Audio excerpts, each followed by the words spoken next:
Hi friends, welcome back my channel. ఈరోజు మన వీడియోలో బ్లౌజ్ బ్యాక్ పార్ట్ వచ్చేసి డీప్ నెక్ అండి, ఫ్రంట్ వచ్చేసి ప్రిన్సెస్ కటింగ్. అయితే చాలామందికి ప్రిన్సెస్ కట్ బ్లౌజ్ని కుట్టేటప్పుడు చాలామందికి ఫ్రంట్ పార్ట్ చెస్ట్ పాయింట్ దగ్గర చాలామందికి ముడతలు అనేవి వస్తూ ఉంటాయి. అది కటింగ్లో ప్రాబ్లం అయినా అయి ఉంటుంది, లేదా స్టిచ్చింగ్ చేసేటప్పుడైనా క్లాత్ని లాగడం వల్ల అయినా అయి ఉంటుంది. ఇప్పుడు మీకు ఫ్రంట్ పార్ట్ని ఏ విధంగా స్టిచ్ చేసుకోవాలి, అసలు ఎక్కడ ముడత అనేది రాకుండా పర్ఫెక్ట్ పద్ధతిలో ఎలా స్టిచ్ చేసుకోవాలో చెప్తాను. ఇక్కడ నేను ప్రిన్సెస్ కట్ షేప్ వచ్చేసి మనకి ఈ విధంగా ఉంటుందండి. నేను ఫ్రంట్ పార్ట్కి హుక్స్ పట్టి కాజపట్టి వచ్చేలాగా స్టిచ్ చేస్తున్నాను కాబట్టి ఈ విధంగా 4 పీసెస్ అయితే వస్తాయి. దీనికి లైనింగ్ క్లాత్ని అయితే ఇలా అటాచ్ అయితే చేశాను. లైనింగ్ క్లాత్ డిజైనర్ క్లాత్ని ఈ విధంగా అటాచ్ చేసిన తర్వాత మనం ఫ్రంట్ పార్ట్ని కుట్టేటప్పుడు ఎప్పుడైనా ఆర్మ్ రౌండ్ దగ్గర నుంచి వెళ్ళి స్టిచ్ చేయడం స్టార్ట్ చేసుకోవాలి. అలా మెజర్మెంట్ ప్రకారం అయితే మీరు ఆర్మ్ రౌండ్ నుండి స్టిచ్ చేయడం స్టార్ట్ చేశారనుకోండి, ఎక్కడ అనేది ముడత అనేది రాకుండా పర్ఫెక్ట్గా వస్తుంది. అలా కాకుండా వెస్ట్ రౌండ్ నుండి స్టార్ట్ చేశారనుకోండి, మన కరువు తిప్పేటప్పుడు ఈ కరువు చోట ఇక్కడ నేను చూపిస్తున్నాను కదా, చెస్ట్ పాయింట్ దగ్గర ఖచ్చితంగా ముడతలు అనేవి వస్తూ ఉంటాయి చాలామందికి. అంటే అది కటింగ్ చేసేటప్పుడు కూడా కటింగ్ అనేది పర్ఫెక్ట్గా లేకపోవడం వల్ల అన్న అయి ఉంటుంది, లేదా మీరు స్టిచ్చింగ్ చేసేటప్పుడైనా అయి ఉంటుంది.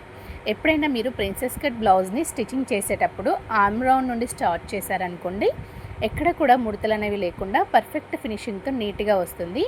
ఇలా ఒకవైపు ప్రిన్సెస్ కట్ పార్ట్ని ఈ విధంగా కుట్టుకుంటే మనకి ఈ విధంగా చూడండి, ఎక్కడ ముడత అనేది లేకుండా ఇలా పర్ఫెక్ట్గా వచ్చేస్తుంది. ఇప్పుడు మీకేమైనా ఇటు కుట్లా కుట్టినప్పుడు ఎక్కువ తక్కువ వస్తూ ఉంటుంది, పీస్ అనేది ఎంత మంచిగా కుట్టినా కూడా ఏదో ఒక సైడ్ అనేది ఎక్కువ తక్కువ వస్తూ ఉంటుందండి. దాన్ని కటింగ్ చేసుకుంటే సరిపోతుంది. ఇంకొక వైపు ఉండే ఫ్రంట్ పార్ట్ని కూడా ఆర్మ్ రౌండ్ దగ్గర నుంచి స్టార్ట్ చేసుకోవాలి.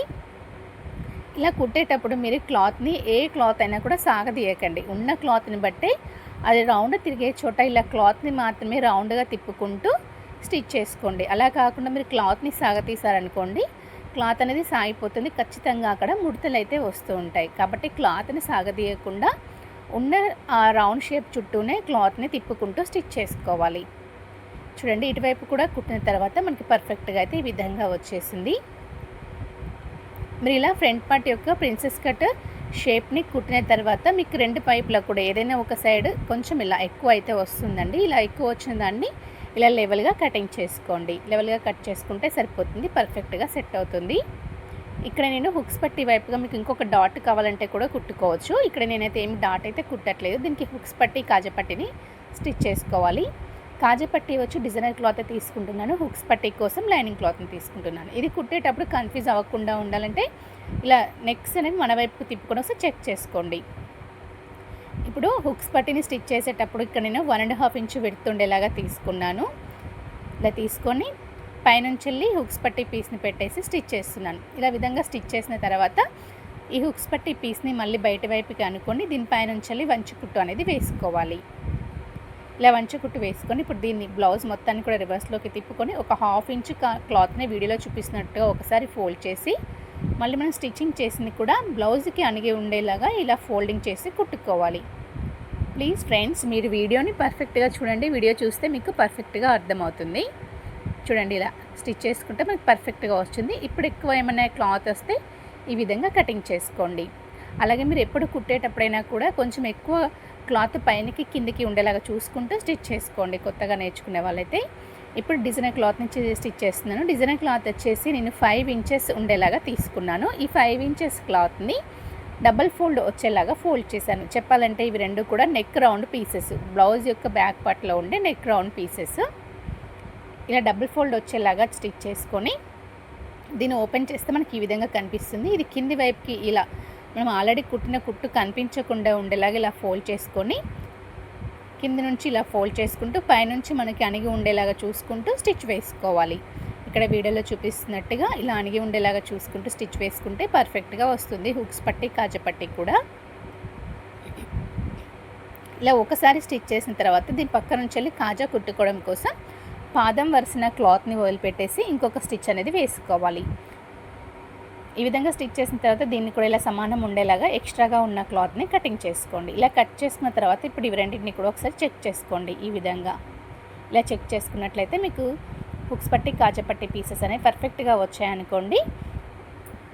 ఓకే, ఒకవేళ కరెక్ట్గా రాలేదనుకుంటే చూసుకొని ఏమైనా ఎక్కడ ఎక్కువ తక్కువ వచ్చిందో చూసుకొని ఎక్స్ట్రాగా వచ్చిందని కట్ చేసుకోండి. ఇక్కడ నాకైతే పర్ఫెక్ట్గానే వచ్చింది. ఇప్పుడు కింది వైపున నడుం పట్టి బెల్ట్ని స్టిచ్ చేసుకోవాలి. దీనికోసం నేను 1.5 ఇంచ్ విడ్త్ ఉండేలాగా క్లాత్ని తీసుకొని బ్లౌజ్ పైనుంచి ఒకసారి ఈ విధంగా స్టిచ్ చేశాను. హుక్స్ పట్టి వైపున కింది వైపుకి ఫోల్డ్ చేసి స్టిచ్ వేశాను. ఇప్పుడు ఈ క్లాత్ని మళ్ళీ బయట వైపుకి అనుకొని ఇలా ఇంకొకసారి స్టిచ్ వేసి ఇప్పుడు వెనక వైపుగా హుక్స్ పట్టి అయితే ఏ విధంగా కుట్టామో అలాగే దీని ఒకసారి డబల్ ఫోల్డ్ వేసుకుని ఇంకొక ఫోల్డ్ అనేది బ్లౌజ్కి అణిగి ఉండేలాగా చూసుకుంటూ స్టిచ్ వేసుకోవాలి. రెండు వైపులా కూడా ఈ వెస్ట్ రౌండ్ దగ్గర ఉండే పీసెస్కి ఇలాగే స్టిచ్ చేసుకోవాలి. ఇక్కడ మీరు లైనింగ్ క్లాత్ అయినా వేసుకోవచ్చు, డిజైనర్ క్లాత్ అయినా వేసుకోవచ్చు, లేదా పైపింగ్ అయినా చేసుకోవచ్చు.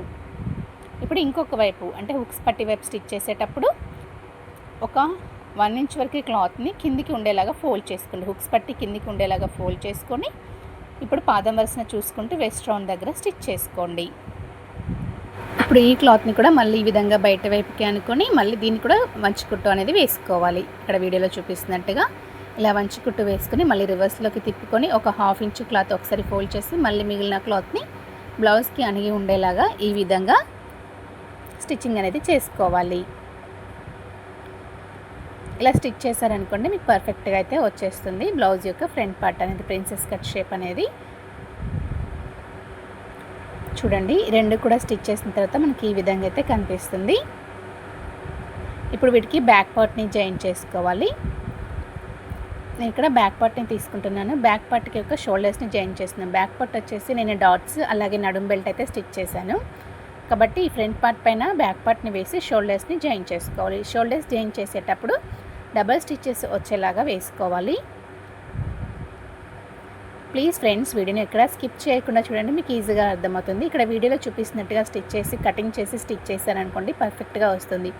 అలాగే మీరు ఇక్కడ చూడండి, నేను ఇక్కడ థ్రెడ్స్ అయితే ఏమీ పెట్టలేదు బ్యాక్ పార్ట్లో నెక్ రౌండ్ దగ్గర, కానీ బ్లౌజ్ అనేది బాడీకి అద్దినట్టుగా పర్ఫెక్ట్గా కుదిరింది. ఆ మెథడ్లో మీరు బ్లౌజ్ కటింగ్ చేసుకోవాలనుకుంటే కటింగ్ వీడియోని ఒక్కసారి చూడండి, ఈజీగా అర్థమవుతుంది.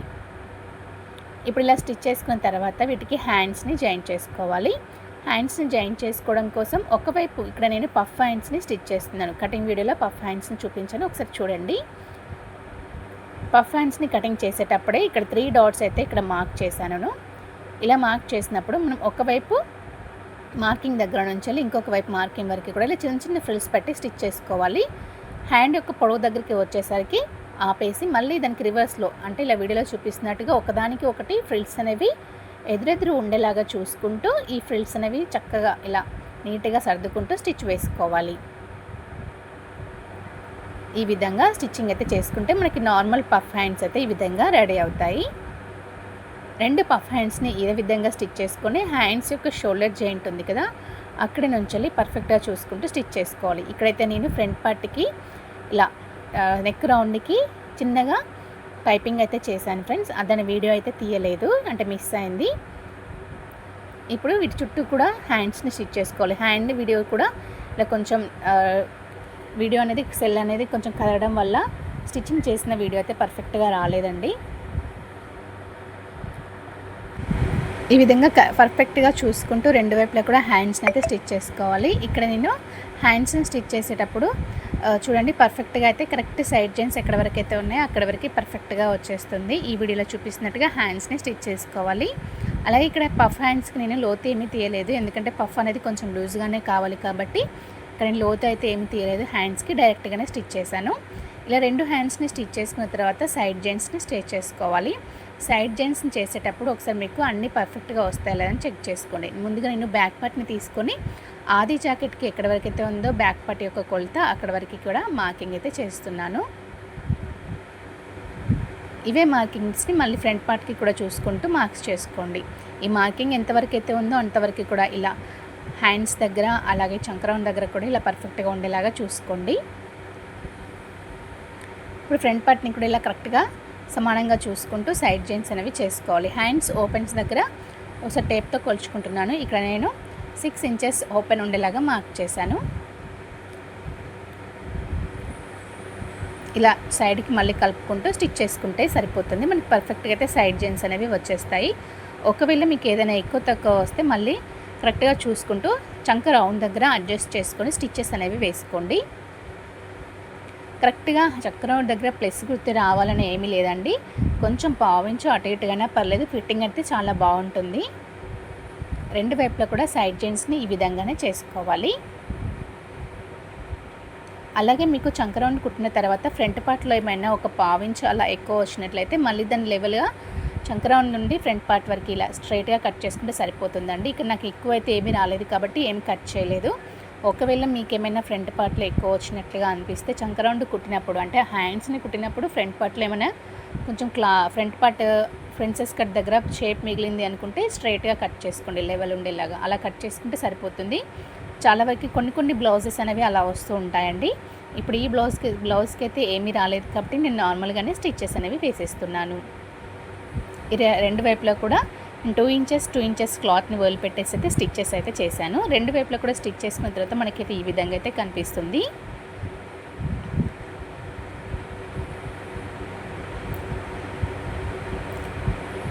ప్లీజ్ ఫ్రెండ్స్, ఈ వీడియో మీకు నచ్చితే తప్పకుండా లైక్ చేయండి, అలాగే సబ్స్క్రైబ్ కూడా చేసుకోండి. మీరు లైక్ చేసి సబ్స్క్రైబ్ చేయడం వల్ల నాకు కొంచెం సపోర్ట్ ఇచ్చిన వాళ్ళు అవుతారు.